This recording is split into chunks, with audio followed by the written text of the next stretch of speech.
Hello, I decided to do my presentation on 21st century athletes. Are athletes in the 21st century the greatest athletes in history?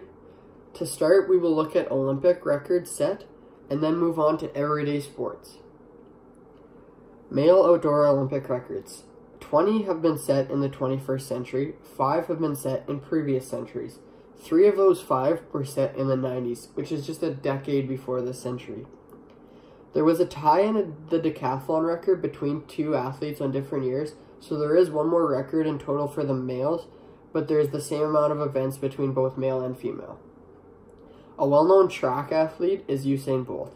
He holds the record for the 100-meter sprint with a time of 9.58 seconds and the 200-meter with a time of 19.19 seconds. Both of these records were set in 2009, where he reached a top speed of 27.8 miles per hour and earned the title of fastest man on earth. To give you some perspective, that's just over 2 miles per hour slower than a white-tailed deer. The top 5 fastest 100-meter sprint times in the world were all set in the 21st century. Interestingly enough, the female records are much more evenly split when it comes to track. 13 are set in the 21st century and 11 are set before it. They already broke more than half the records, but not at the same rate as male records. In conclusion, for female athletes, track events are relatively balanced in this century and previous centuries. However, we are only 20 years into the 21st century and still have almost 8 more decades to break those records. They have already broke over half of them in this short period of time. The male athletes have broke almost all of the records in this short period of time. There have only been 5 Summer Olympics in this current century, and there is only 5 records left to beat. Sports. Personally, I think sports are one of the easiest ways to compare athletes and most effective ways to compare athletes from centuries to century. To do that, we will look at a variety of sports: baseball, hockey, football, soccer, and tennis. I find that these 5 are the most effective way to compare these athletes. Baseball. Right now, Mike Trout is unanimously the best player in the MLB, and it is not alien for him to be considered the greatest of all time when he retires. The MLB has a way of comparing all players, current and past, pitchers and position players, by using WAR. This stands for wins above replacement and determines how many more wins you help bring your team compared to if you were replaced with what the league deems as an average player. Mike Trout has a career WAR of 72.8 over 9 seasons in the MLB. This averages him a WAR of 8.1 each season. The all-time leader in WAR, Babe Ruth, had a career WAR of 182.5 over 22 seasons and averaged 8.3 WAR each season. Walter Johnson, a pitcher, accumulated a career WAR of 164.5 over 21 seasons and averaged 7.83 WAR per season. Johnson is second all-time, which means that Trout is on pace to beat him. Not only is Mike Trout almost averaging a WAR to become the highest WAR of all time, he is doing it at a time where pitchers are throwing harder, have a higher spin rate on their pitches, which makes the pitch move more, and the defense are using shifts to prevent you from getting hits, as well as making less errors. In general, the players today are harder to play against than they were when Babe Ruth was playing in 1914 to 1935. Because of the fact that in general most players are just overall better than they were before, it makes increasing your WAR harder to achieve because the average player is now better. This means Mike Trout has to perform better than Babe Ruth did to achieve the same WAR or potentially even a worse WAR. So the fact that Mike Trout is just slightly behind Babe Ruth's average shows that he will be the greatest player of all time. Hockey. Sadly, there is no WAR in hockey to compare current and past players. This is because hockey is a fluid sport and constantly has something going on. Baseball is more play-to-play with nothing happening in between, which makes it easier to numerically record. I looked up to see if there is anything like WAR for hockey, but there was nothing that seemed great. However, this doesn't mean you can't compare them. I decided to do my own attempt to create something like WAR.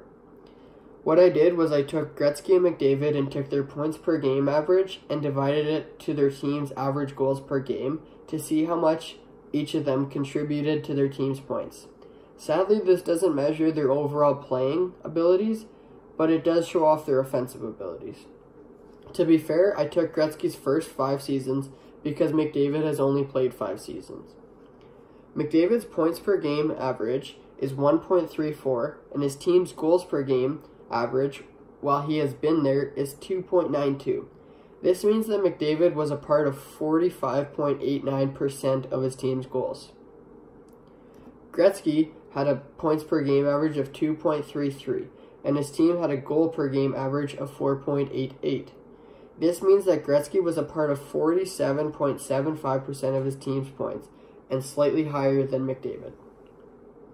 Like the Mike Trout and Babe Ruth situation, these are very similar numbers. However, the current players are playing in a league that is overall harder than it was for the former players. For example, on average, a goalie's goals against average in the NHL was more than twice as high in the 80s and 90s than it is in the past 5 years. Also, if you look at the hardness of the shot, their speed, their agility, and hand-eye coordination, all of these attributes lean in favor of Connor McDavid. Football is a relatively easy one to show the greatest player of all time played in the 21st century. The most important position is the quarterback, and one quarterback has dominated the game for the last 20 years. Tom Brady. He has a completion percentage of 63.8. He has just under 75,000 yards passed or ran, 541 touchdowns, and just under 175 interceptions. On top of those stats is the most important one, his 6 Super Bowl championships. The New England Patriots and the Pittsburgh Steelers are the only 2 teams that have won 6 Super Bowls, and Brady brought all 6 of those to the Patriots. That means that not a single team has more Super Bowl championships than Tom Brady alone. That is the only stat needed to prove that he is the best player of all time. Soccer. When it comes to soccer, I feel that it is a fairly unanimous decision that the greatest current player and possibly the greatest player of all time is Cristiano Ronaldo. He was the fastest player to reach 200 goals and the only player in history to reach 50 goals in 6 consecutive seasons. He also averages an above 1 goal per game average, which is unbelievable in a sport that has a very low on average goals scored per game. He is also still playing currently, so has lots of time to catch and break other records. He is one of the only players in history to average over a goal per game and still has lots of career left ahead of him. This is one more example of the best player in a sport being a 21st century athlete. Tennis will be the final sport that I compare. In the sport of tennis, there are 3 dominant athletes, all in the 21st century, that will go down as the best players to play. Rafael Nadal and Roger Federer have been the best tennis players for over a decade and have set many career milestones and records. Federer has a career 20 Grand Slam wins, made it to 31 final appearances, and has won Wimbledon 8 times. All of those are records. Nadal has 19 Grand Slam wins, 12 of which were the French Open, and 2 Olympic gold medals. Sadly, Nadal has had an abundance of injuries in his career, which has allowed Federer to have more wins, so it is tough to make a decision. But I think Federer will ultimately be considered the best male player of all time, but Nadal will no doubt be considered the best clay court player of all time.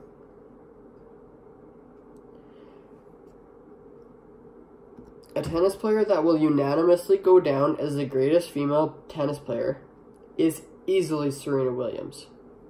She has won 23 Grand Slam titles in singles, the most of any human, and 14 titles with her sister Venus in doubles, as well as 2 in mixed doubles. That's a total of 39 Grand Slams won. She also has 4 gold medals. Serena Williams is the best female player to ever play tennis, and that will not change anytime soon. One thing that is important to note is that all 3 of these players are still playing and will likely increase the number of wins that they already have. There are many other sports that I could have covered about the 21st century athletes, such as comparing Kobe, LeBron, and Jordan, or I could have talked about Tiger Woods and how he is the best golfer of all time, but I didn't have time to cover that in this presentation. The 21st century athletes are the best athletes in history. This can amount to a large variety of impacts as of why they are as good as they are. I think technology plays a huge part, as they are able to watch film to see what they could improve on, as well as equipment improvements that help athletes achieve their goals.